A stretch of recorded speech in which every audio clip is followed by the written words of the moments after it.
आज मी तुम्हा सर्वांना गुरुचरित्रातील पहिल्या अध्यायाचा भावार्थ सांगणार आहे। श्री गुरुचरित्राच्या पहिल्या अध्यायात एक अत्यंत सुंदर शिकवण दिली आहे।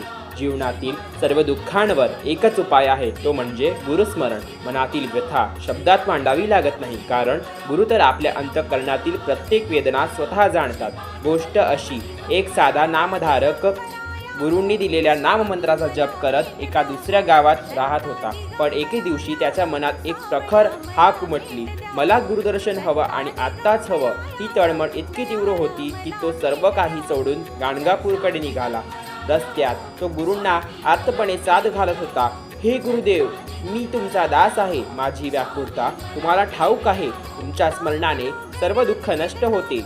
मला भावभक्ती नाही, मन स्थिर राहत नाही, तरीही मला पावा।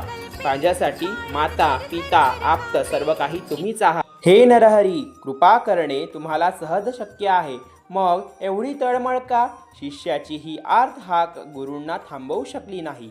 गायीने वत्सासाठी जशी धाव घ्यावी तसेच श्रीगुरू त्या साधकाकडे धावत आले। शिष्याने त्यांच्या चरणांवर मस्तक ठेवले। क्षणात त्याची सारी व्याकुळता शांत झाली आणि त्याच्या हृदयात ज्ञानज्योत स्थिरावली। श्रीगुरूंच्या दिव्यमूर्ती आणि त्यांची अनंत कृपा जाणवली। ही होती श्री गुरुचरित्रातील पहिल्या अध्यायातली कथा। आणि अशाच प्रकारच्या श्री गुरुचरित्रातील प्रत्येक अध्यायातील भावार्थ ऐकण्यासाठी, जाणून घेण्यासाठी आमच्या चॅनलला सबस्क्राईब करून, लाईक करून बेल आयकॉन नक्की दाबा। धन्यवाद।